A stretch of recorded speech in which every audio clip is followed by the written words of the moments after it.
Stuck on a secluded farm with strangers and nowhere to go. Here's my review of Speak No Evil. We meet the Dalton family, an American family who are on holiday in Italy. The father, Ben, played by Scott McNairy, the mother, Louise, played by Mackenzie Davis, and their daughter, Agnes, played by Alix West Lefler. They meet another family staying at the same hotel as them, and they become friendly with them. The father, Paddy, played by James McAvoy, the mother, Ciara, played by Aislinn Franciosi, and the son, Ant, played by Dan Hall. The son, Ant, is mute and has a speaking problem. The new family invite the Dalton family to stay with them on their English farm. And once the Dalton family are back home in England, they get a postcard in the mail from this new family to inviting them to stay at their farm in rural England for a week. The father, Ben, is having difficulty finding work in England, and their daughter is having anxiety issues. So they decide to take them up on the offer and join this new family on the farm. They arrive at the farm, which is very secluded. Over the next few days, the family spend time together. Paddy and Ciara, they're very obnoxious people, very different to the Dalton family, and their parenting style is very different to how the Dalton parents usually parent their daughter. One night, Louise wakes up and she checks on her daughter, who is sleeping in a separate room with Ant, and she notices that Agnes is not in her bed. She goes to the Paddy and Ciara's room and sees Agnes sleeping in the same bed as Ciara. So she picks him up and takes him back to their room, and she wakes up Ben and says, "We're leaving. This is strange. This is not appropriate to do this." So they decide to sneak away from in the middle of the morning. They are driving away from the farm, and the daughter Agnes realizes that she left her stuffed rabbit toy, which helps her with her anxiety.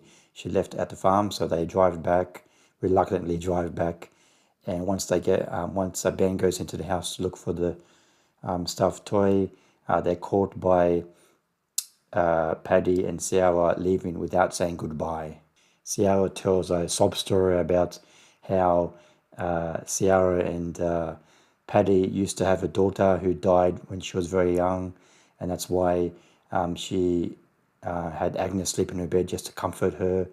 And so they saw everything out, and the Dalton family decided to stay at the farm a little bit longer. One afternoon, all of the adults, after lunch, they're drinking a lot and getting very drunk, and Paddy asks Ant to perform a little dance for him, and he doesn't like how he does the dance, so he becomes very, very strict and a little bit too over the top, and this kind of freaks out everybody out. And then Paddy's had too much to drink, so he passes out on the bed, and Ant takes his keys from his back pocket, and he shows Agnes a secret room on the farm. We discover that Ant's tongue has been cut off by Paddy and maybe Ciara, and that Ant is actually not their real son.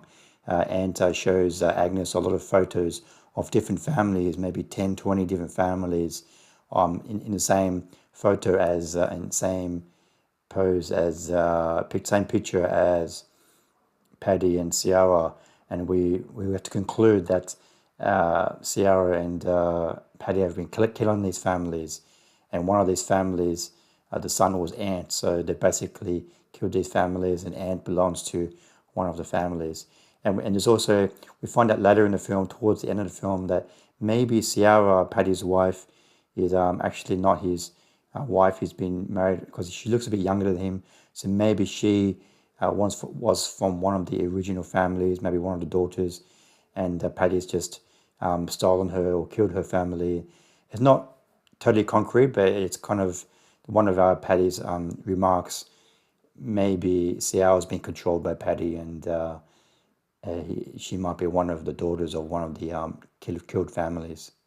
I'll let you discover the rest of the film for yourself, but the Dalton family tried to escape again once everybody finds out about these photos and about Paddy and Sierra, and they try to pretend everything's okay, and then they try to sneak away, but they're not successful, and so Paddy goes crazy and Sierra as well, and so they end up chasing into the house at night time, and they're trapped inside the house, and eventually they get outside the house and they kill everybody one by one. Sierra and Paddy gets killed, and gets his revenge on his fake parents, and he stomps on the most violent scene in the movie, and stomps on James' head with a rock. He smashes it with a rock, and that's basically the end of the film. Speak No Evil is directed by James Watkins, who previously directed Eden Lake, The Woman in Black, and Bastille Day. This film is a remake of the Danish film of the same name, Speak No Evil, from 2022. I have not seen the original Danish film, so I am just judging this film based on its own, and I'm not going to compare the two films.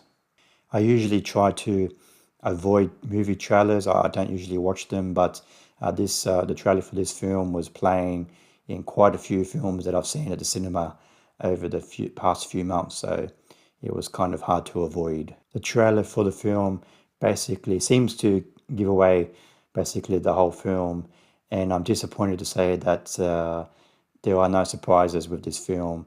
The family go to the farm. Things are okay for a while, then things go bad. They get chased. They try to, and everybody gets good. There's no surprises in this film. Unfortunately, what you see in the trailer is what you get in this film. There's no extra layers. The reason why Paddy is doing this to all of this family is brushed over very quickly. Like towards the end, there's a very quick scene where Paddy explains like he doesn't like how modern families and modern people are living their lives. So he's correcting everything. He's getting his revenge. It's very silly. He has some scheme where before he kills the families, he ties them up and he gets them to transfer all of their money to him. But if he's been doing this to 10, 20 families, he will be a multi-millionaire by now, and he gets all these families to send emails, so there's no trace back to them, and so when people investigate, it's like they've vanished, but it just seems very far-fetched. The acting from everybody is very, very strong. Of course, James McAvoy is a standout. He's very menacing, very charismatic, very charming. The tense scenes in the third act, even though we know what's going to happen, they're very tense and they're very well shot. I give Speak No Evil 2.5 stars out of 5. Despite James McAvoy's fantastic menacing performance, this film just doesn't have any surprises. We know where it's going. It's just nothing we haven't really seen before. Thanks for watching. Please subscribe to my channel and like the video. See you next time. Bye.